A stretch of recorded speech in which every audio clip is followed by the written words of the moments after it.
So beautiful to be together always, and especially now at the beginning of this beautiful time of Holi.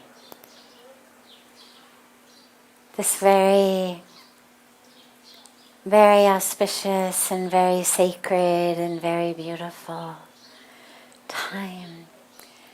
And we always begin satsang by taking a question that comes in advance from our global family that's joining us from all over the world through this great gift of technology via YouTube or Facebook or however they're joining. They send in questions. And we begin usually with one from them and then open it up to any questions that anyone here might have. And the first question that's come in advance says, what is it that makes Holi such a special occasion other than throwing colors at people? So, Holi is a very, very sacred occasion for a lot of reasons. We'll talk a little bit about it tonight and talk a little bit more about it tomorrow night before we do the burning of Holika. But it symbolizes, first of all, there's this beautiful symbolism of the springtime that's now here, the flowers. In Vrindavan and other places, they don't play with colors, they play with flowers. So it's this beautiful symbolism of the springtime that has arrived, and the beautiful flowers and the beautiful colors. Ultimately, at its core, though, Holi is a holiday about that within us, which is holy, vanquishing, meaning beating, that within us, which is, we could say evil, for lack of a better word. I don't usually like to talk about evil because, of course, in Sanatan Dharma, we don't believe that people are evil. We believe in ignorance. When we become ignorant, when we lose the wisdom, when we forget who we are, well, then we start acting out of ignorance. When we act out of ignorance, it leads us to do things that one might term evil. So the acts become evil, but the person is just living in ignorance. So the story of Holi, this vanquishing of that which is evil by that which is good, is a beautiful, beautiful story of Prahlad. This embodiment of devotion and love.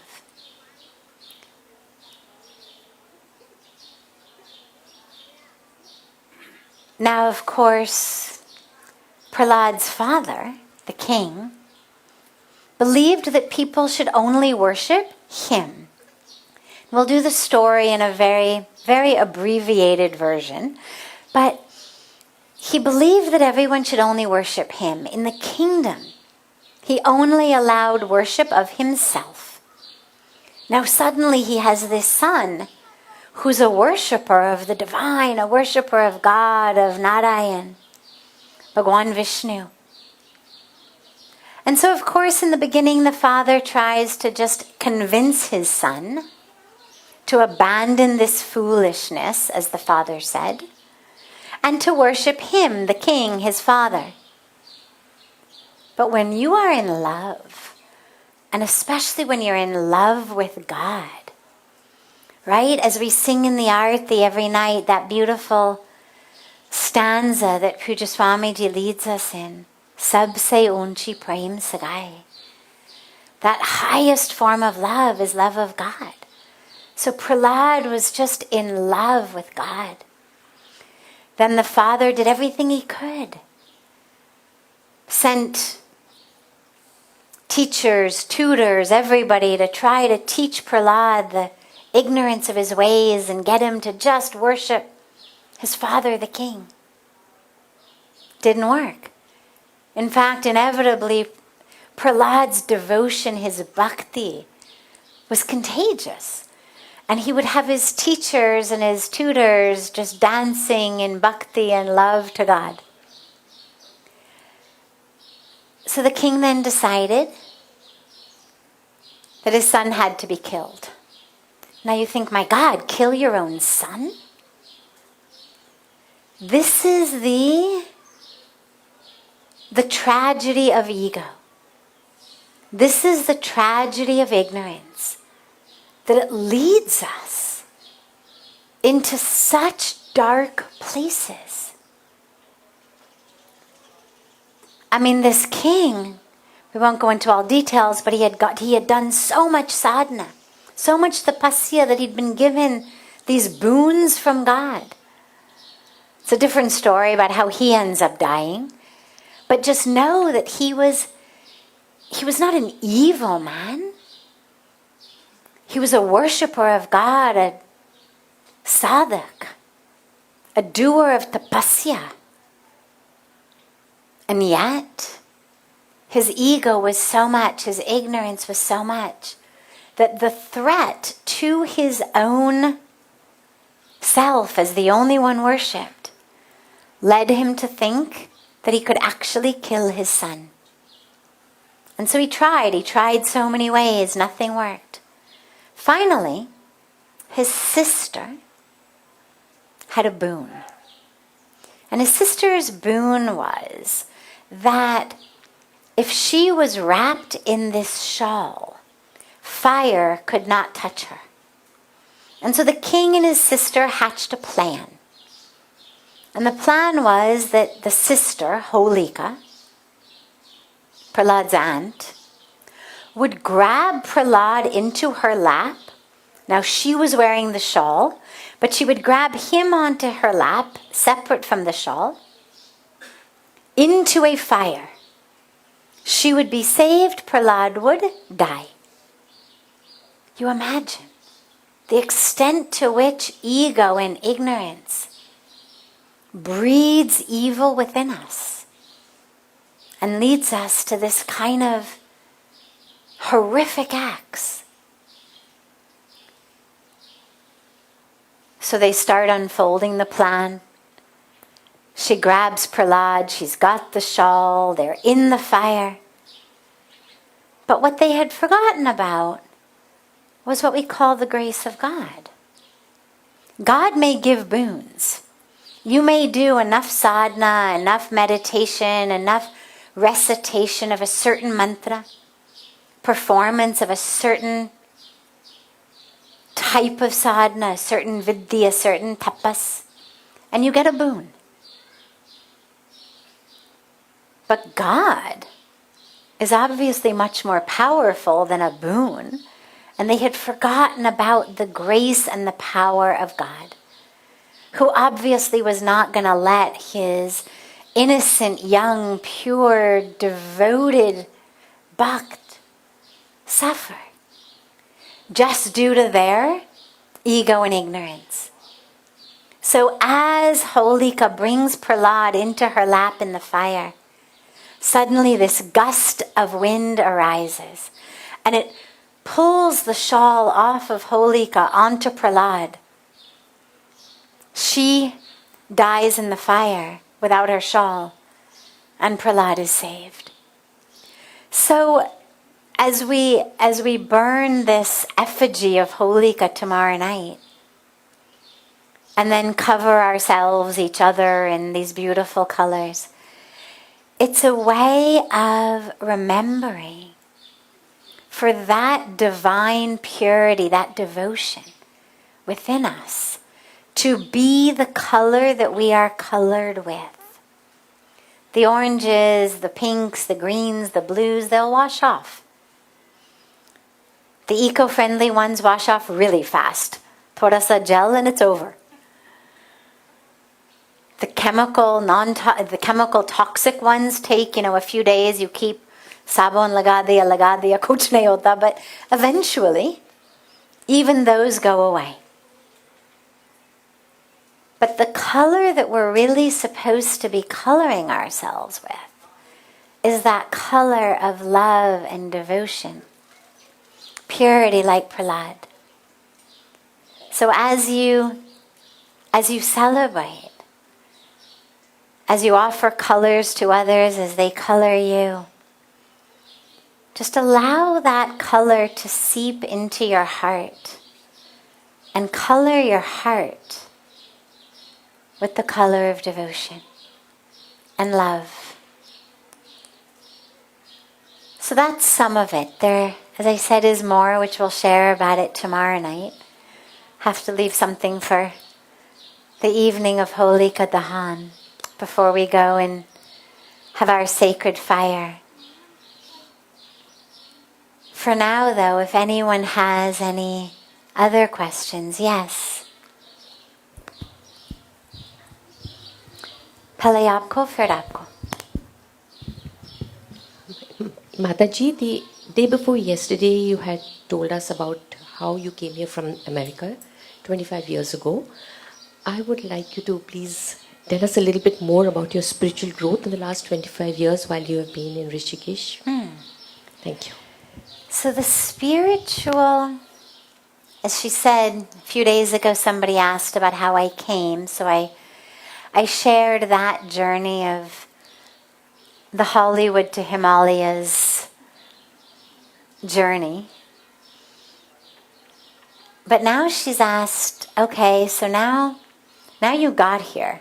Because the story a few days ago was just how I got here, how I stayed.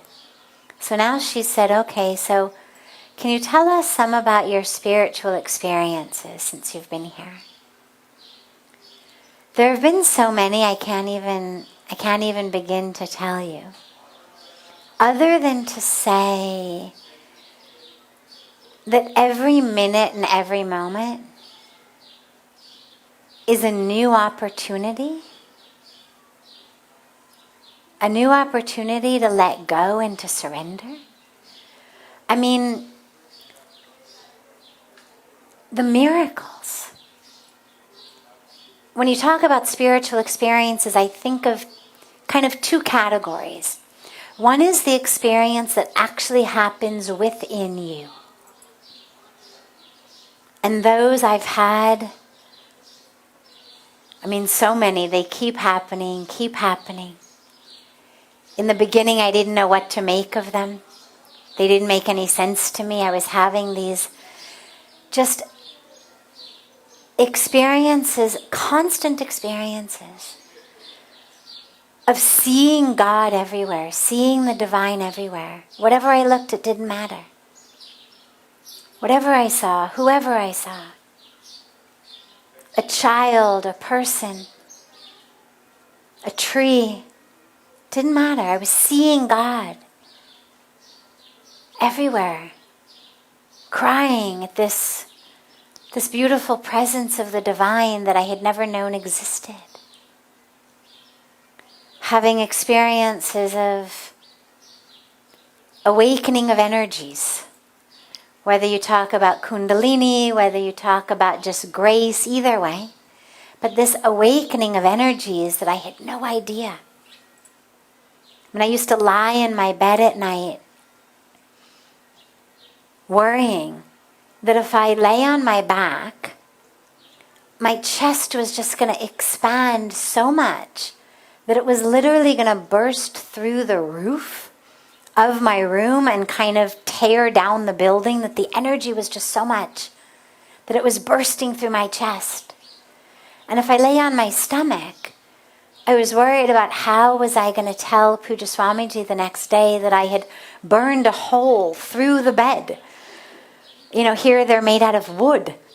And I thought, I'm going to just burn through that wood. So it was a very physiological experience a lot. Literally energies in the body that I was feeling physically on so many levels. The experience of that presence of the divine.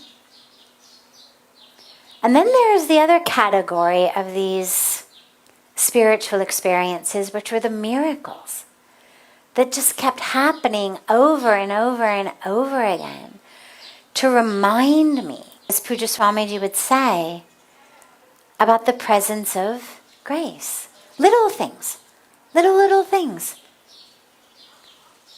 Just every day, something was happening.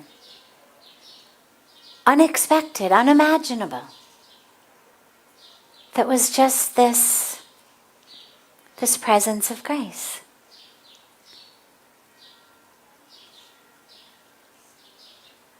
And it's all been about really surrendering to it. I think the core piece, if I had to sum up the spiritual experiences, if I start telling stories, we'll be here till it's time for Holi Eve tomorrow evening. But the underlying thread that runs through it all is that presence of the divine is everywhere. Whether it's doing things like gluing my feet to the floor of the ashram, so I quite literally could not leave when I thought I was going to leave. Whether it was filling me and flooding me with these energies. Whether it was showing up as grace in so many ways. Miracles in so many ways. The underlying thread was God is everywhere. God is everything. And God is here for you. And they may sound like the same, but they're very different. At least they've been in my experience. That everyone I was seeing, everything I was seeing, was the divine. It was amazing. When you look at someone, so like you're looking at me right now, okay? So in your visual field, since you're focused on me, I am what you could call foreground. Like I am the foreground thing in your visual field. I'm looking at this paper. This is my foreground. It's what I'm focused on. But then there's the background. Now, if you're focused on me and I stand up and start walking around, my background will change, but the foreground will not, right? You'll still keep seeing me in the foreground with a changing background. I'm looking at this, but if I keep doing this, well, the background is changing, right? But the foreground is the same.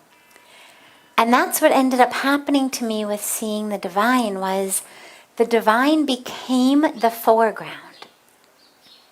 The background kept changing. Looking at people over here, looking at trees over there, looking at steps over here, background kept changing. But the foreground, which was this divine presence, stayed the same. And in that experience, it made me realize that God was within me as well, which for me was huge. One of the greatest gifts of Sanatana Dharma, of the Hindu tradition, is this teaching that at your core is God. I know obviously people are people, humans are humans, we have egos everywhere, we have anger everywhere, there's problems between husbands and wives and parents and children and friends everywhere in the world. But what makes India so different is that in the midst of all of those problems, everyone at their core if they really go deep within, knows that who they are is divine. And that even though I may be shouting at you, you stupid, you worthless, you this, you that, and it may hurt your ego, it's not going to devastate your being, because you know. You were raised to believe, you were taught from early childhood, God is in you. And I think that makes an incredibly much more powerfully healthy society. So for me, learning that God was in me was incredibly powerful. I mean, you know this, you all know this. You know this, but I didn't know this. It wasn't what I was raised with. And to discover that God is in me, to feel it, was huge. And then to feel that God, to know that God is not only in me, not only everywhere, in everything, but that God is here for me. Meaning the universe is not working against you, it's working for you. A lot of us feel like we're fighting this constant battle. Battle in life, battle against the universe. And if you really look at it, what you'll realize is it's only a battle of your ego. You may have an idea of what you think you want, what you think you need, but ultimately, the universe is here, the divine universe is here to actually give you what you need, to support you, to hold you, to carry you. And if you're not getting what you think you need, then maybe you're seeing it wrong, right? I mean, the universe, I always say, isn't a vending machine. Most of us expect that God is that vending machine. You know, you walk up to a vending machine and you stick in your money and you push the button for a chocolate bar. Now, the machine doesn't care that you're 300 pounds and diabetic and your teeth are rotten and falling out. All it cares is you've put in your money. Here's your chocolate bar. But in life, we put in our metaphoric money. We push the metaphoric button for chocolate bar. And instead, we get a bag of carrots and celery, or we get a bottle of water. And we think, oh, the machine's broken. So then we start praying in a different temple. We get a new guru. We chant a new mantra. And again, we put in our money and we push the button. And again, bottle of water, bag of carrots. And we kick it. And we're furious. These machines are broken. And that's when we decide that, God isn't working for us. Or our guru is wrong, or our mandir is wrong, or our mantra is wrong. Because if it were right, I would get that chocolate. It's what I want. But the universe understands, not what you need. Not what's going to help you. And so, for me, that really deep spiritual experience was realizing, wow, whatever it is I'm experiencing, whatever it is that's happening, is happening for me. And do not get me wrong, it was not always fun.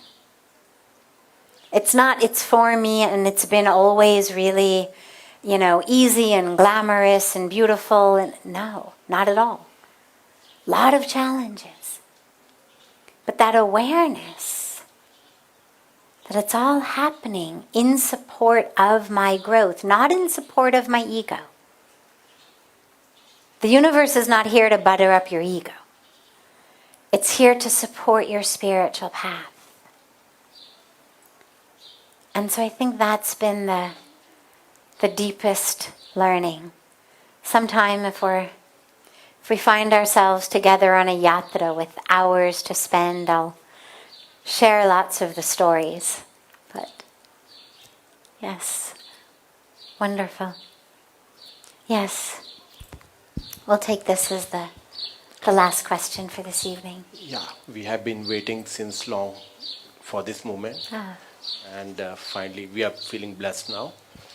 My question is related to meditation. So I have been meditating for quite some time, and the experience is truly divine, and I feel I'm connected in the morning and the late evening as well. But the kind of conditioning, as you mentioned, ignorance, it's about ignorance.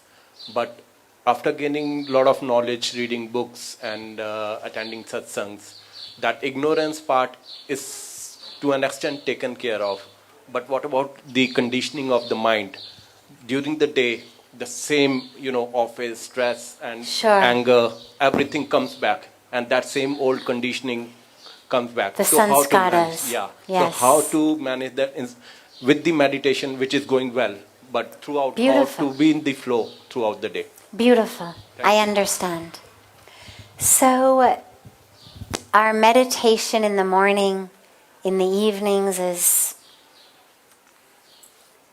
deep, beautiful, connected. But then during the day we get pulled into this world of samsara. We were talking last night about Maya.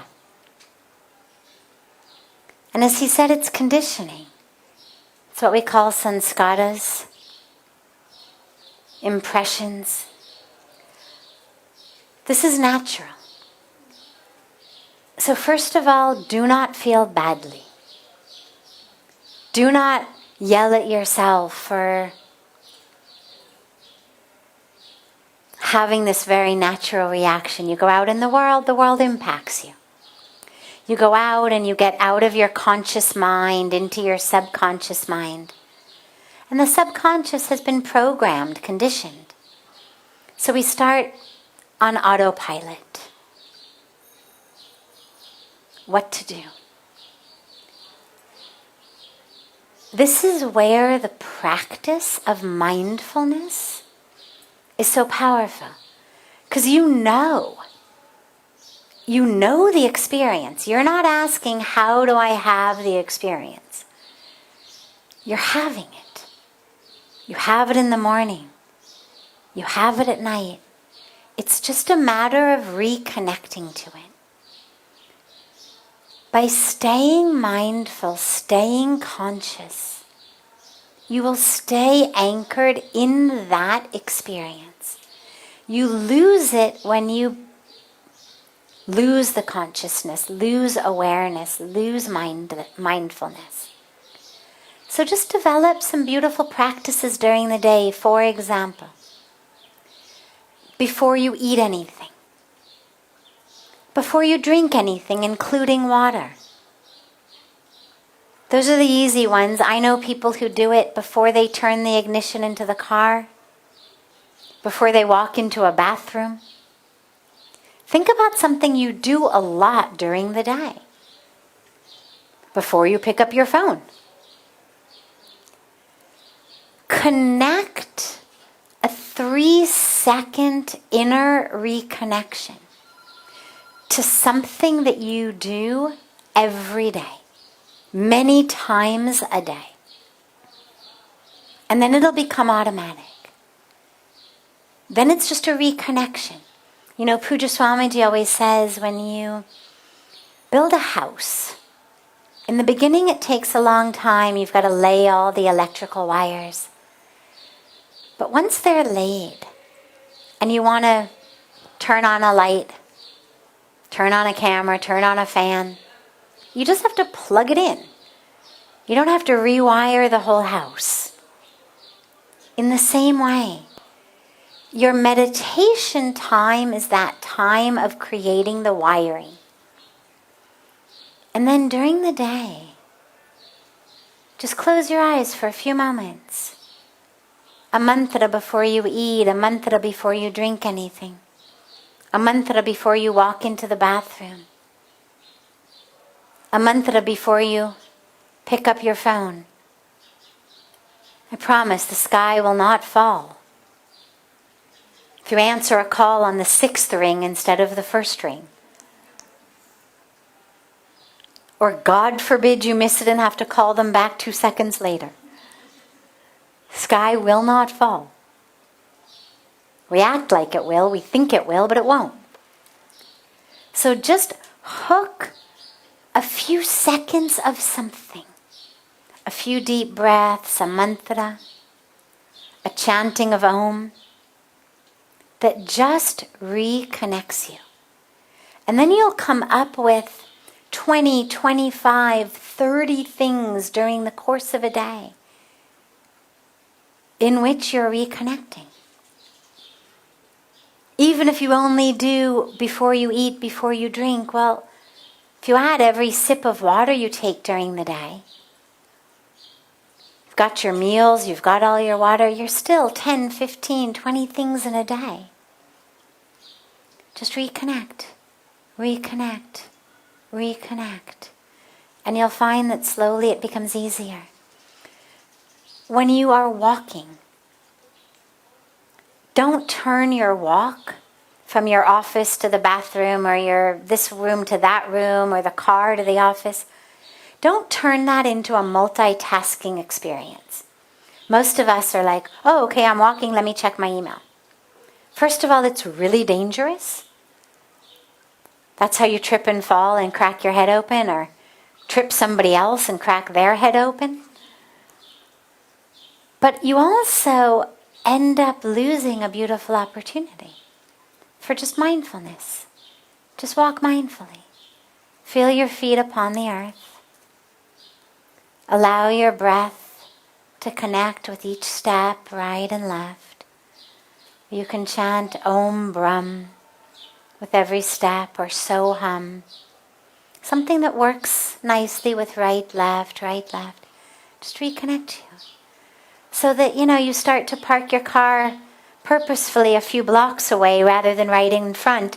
So you have a few extra minutes of walking meditation before you enter the office or the shopping center or the restaurant where you're meeting friends. As you eat, don't use it as an opportunity to watch TV or to be on your phone. As you eat, allow yourself to be mindful and aware.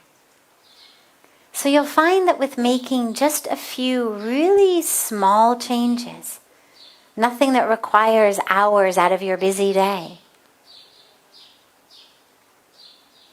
you'll be able to stay very deeply connected throughout the day. Yes. Okay. Yes. Sure. Just before few days, I got a voice mail. 1 second, a mic is coming to you. That's okay. Again, namaste everyone. So, just before few days, I got a voice message on Instagram. Ma'am was wishing me a very happy birthday in advance. And today it was for 16th of March, and today is 16th of March, and it's my birthday today. I'm here, and I'm very glad that I'm here. And thank you so much. Whatever you are doing great. You are an environmentalist. Whatever you are doing for Mother Nature, it's just adorable. And we youngsters are learning so much, so much from you. And thank you so much for your wishes. And today I'm here. It's 16th of March. You can wish me happy birthday. It would be honor for me. Thank you so much. Beautiful. Well, before we leave, we'll have a singing of happy birthday. But it's beautiful to hear. It's God's grace, of course. And yet, there's a very special place in my heart for youth. It's easier. The sanskaras are not quite so deep. The impressions are not quite so deep. The conditioning is not quite so deep. There tends to be a beautiful willingness. And it's so tragic. Sometimes we'll have people come in and they say, my God, what is wrong with the youth of today? I always say, there is nothing wrong with the youth of today. The youth of today are so connected, inspired. The only thing wrong with the youth of today is they have become so smart that they don't buy the BS that the youth of past generations might have bought from their elders. And so the youth of today are the ones saying things like, why? Now, why is not an insult. But most of us, if we tell a youth something to do something, and they say why, we feel insulted. क्या समझते आप अपने आप को? अरे इसलिए क्योंकि मैंने कहा? We feel like they are being very rude by asking why. But they're not. The insult is to our own ego because we don't actually have the answer. And if you are honest and open enough, you'll realize you're only insulted when someone asks why if you don't have the answer. If you have the answer, you'll very happily share it with them. You don't have the answer, then you're like, tum kaun ho? Don't ask me anything. So rude you are.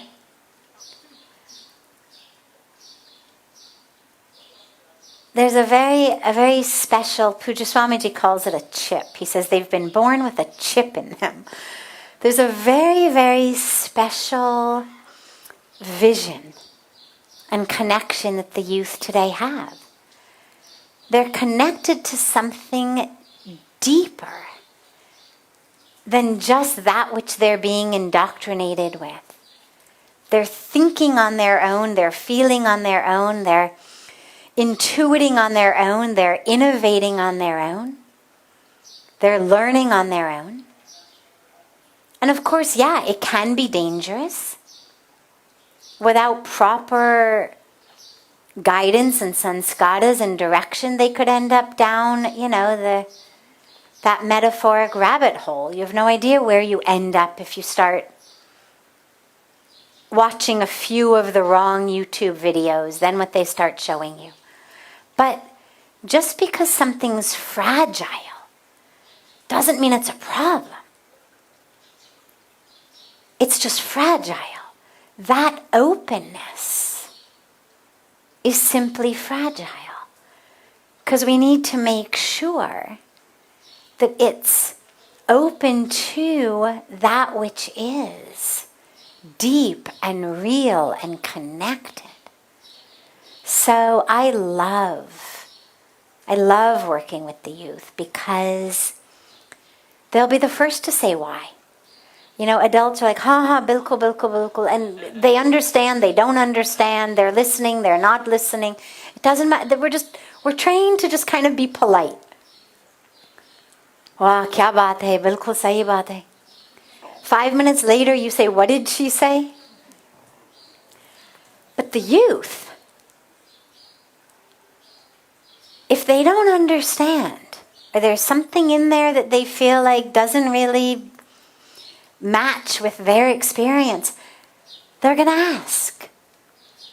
And then what they're learning, they're taking so deep inside in such a courageous way.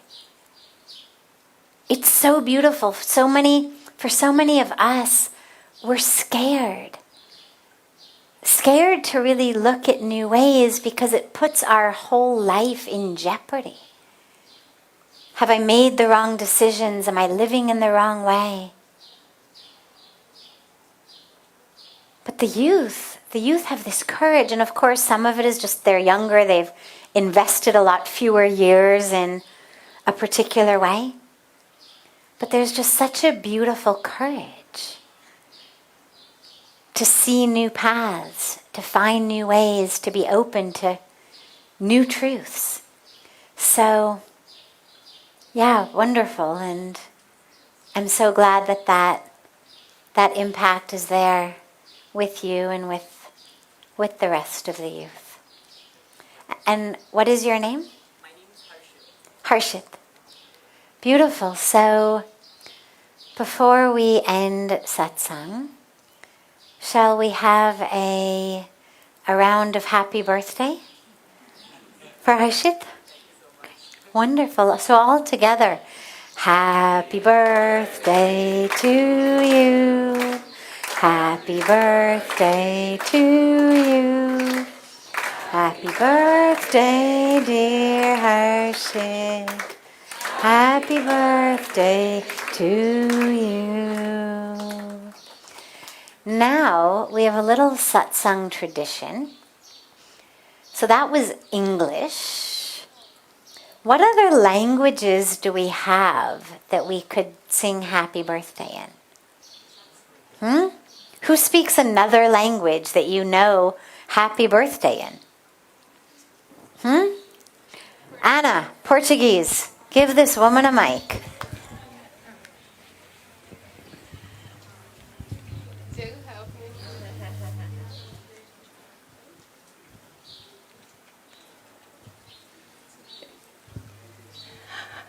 Parabéns pra você nessa data querida, muitas felicidades, muitos anos de vida.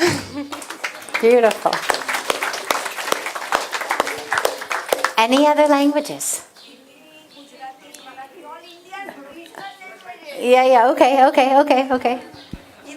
And then Hindi तो सबको आएगी तो सब साथ में बोलेंगे बार बार दिन ये आए बार बार दिन ये आए तुम ही जो हजारों साल है ये हमारी आरज़ू जन्मदिन मुबारक हो जन्मदिन मुबारक हो जन्मदिन मुबारक हो जन्मदिन मुबारक हो.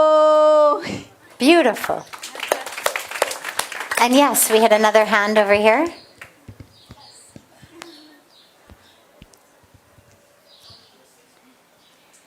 Joyeux anniversaire, joyeux anniversaire, joyeux anniversaire, ainsi, joyeux anniversaire.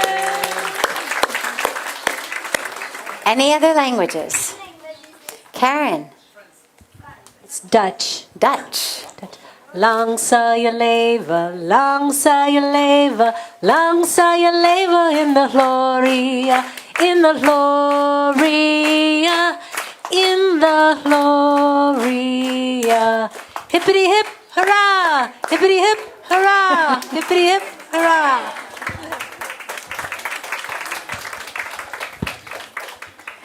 Any other languages?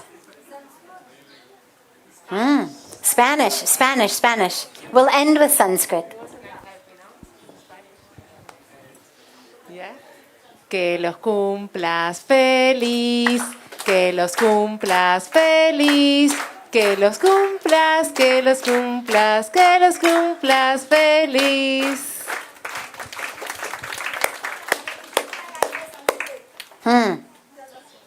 Sanskrit se pele. Any other languages here?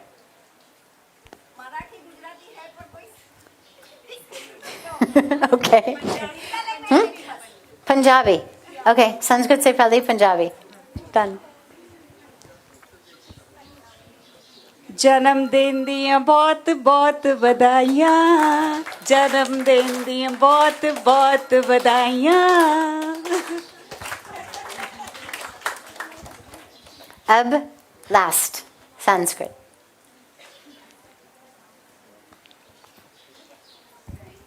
सुदिनं सुदिनं जन्मदिनं तव भवतु मङ्गलं जन्मदिनं तव सुदिनं सुदिनं जन्मदिनं तव भवतु मङ्गलं जन्मदिनं तव विजयी भव सर्वत्र सर्वदा विजयी भव सर्वत्र सर्वदा भवतु मङ्गलं जन्मदिनं तव सुदिनं सुदिनं जन्मदिनं तव भवतु मङ्गलं जन्मदिनं तव भवतु मङ्गलं जन्मदिनं तव भवतु मङ्गलं जन्मदिनं तव. Beautiful. Happy birthday.